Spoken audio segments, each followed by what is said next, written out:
Welcome to the Morning Star offices, nestled deep here in East London. It is a genuine privilege and pleasure to have two of the five heroes, the Miami Five, who spent 16 years in jail in the United States, Gerardo and René. Have you been traveling very much since you were released? I remember the first country that we were all together was Venezuela, for obvious reasons.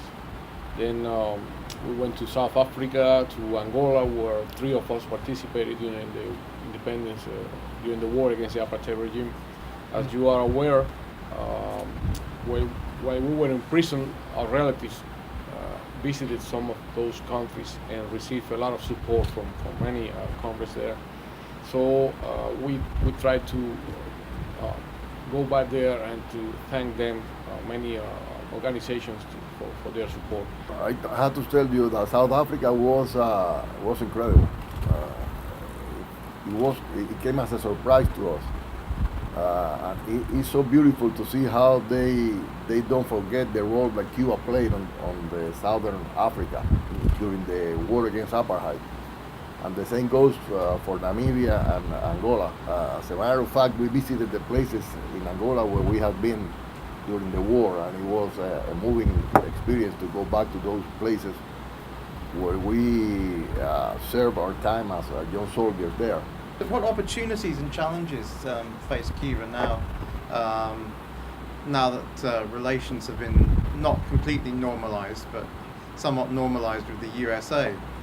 For many years, for half a century, where different officials in the US used to say, we don't have nothing to talk to Cuba while Cuba remains a socialist country.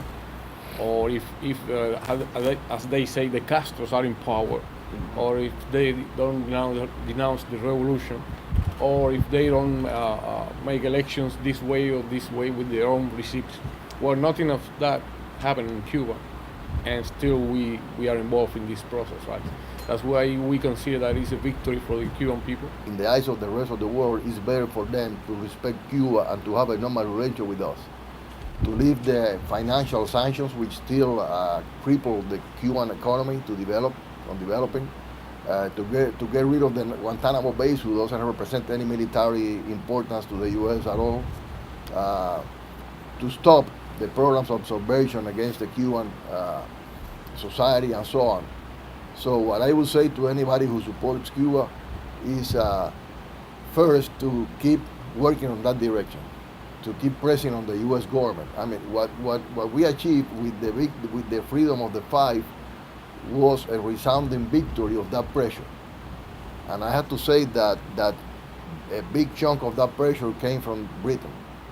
And that's why this is a country which we wanted to visit, because a lot of people here put a lot of effort into pressuring Washington into releasing the Five. The British government denied the Miami Five visas for over 2 years, and it was the only country in the world, obviously apart from the United States, that denied these men the right to come here, and that was under direct pressure from the United States, and it took 11 different court hearings before we managed to get the visas for the Five. And Britain's relationship with Cuba, while we have normal diplomatic and trading relations, it's at a very low level. Trade relations between our country and Cuba are paltry and need to be improved. And one example is that the blockade, the US blockade, is extraterritorial, and it still impacts on companies and organisations in this country. And we ourselves in the Cuba Solidarity Campaign recently had all of our bank accounts closed by the Co-op Bank under direct pressure from the Office of Foreign Assets Control, the US Treasury, because of the blockade legislation. So building a solidarity movement in Britain is a very good way of illustrating to the United States that a more friendly set of relations can be possible. Something that affected us for many years was the information blockade around our case, and you helped a lot to break it down, so thank you. Another thing that we have to mention is that we have to take the opportunity to thank all our friends in Britain. We don't say this because we are here now. We say it everywhere we go. If we are the most organized solidarity movement was that we received was from Britain. Let me present to you this from the staff here at the Morning Star. I'm sure you have the original. Of course, most of you will know that they're daily readers, but this is a little something from us to you. Comments? Thank you very much. Thank you.